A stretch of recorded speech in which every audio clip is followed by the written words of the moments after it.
Lévitique, chapitre 17.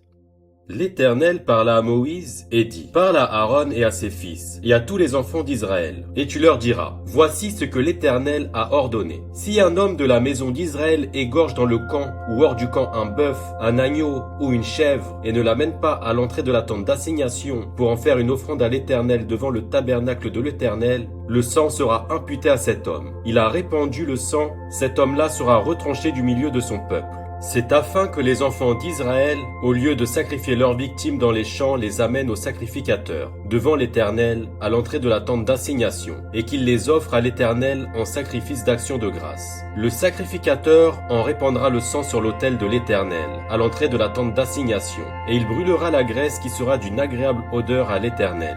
Ils n'offriront plus leurs sacrifices aux boucs avec lesquels ils se prostituent. Ce sera une loi perpétuelle pour eux et pour leurs descendants. Tu leur diras donc, si un homme de la maison d'Israël ou des étrangers qui séjournent au milieu d'eux offre un holocauste ou une victime et ne l'amène pas à l'entrée de la tente d'assignation pour l'offrir en sacrifice à l'Éternel, cet homme-là sera retranché de son peuple.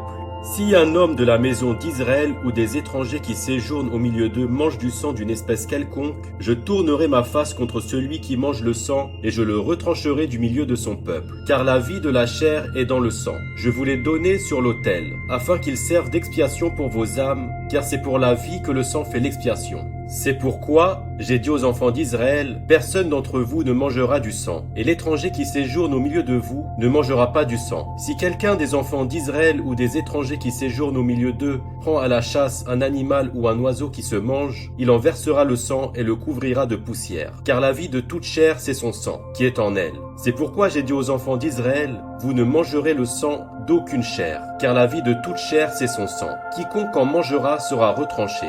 Toute personne indigène ou étrangère qui mangera d'une bête morte ou déchirée lavera ses vêtements, se lavera dans l'eau et sera impure jusqu'au soir, puis elle sera pure. Si elle ne lave pas ses vêtements et ne lave pas son corps, elle portera la peine de sa faute.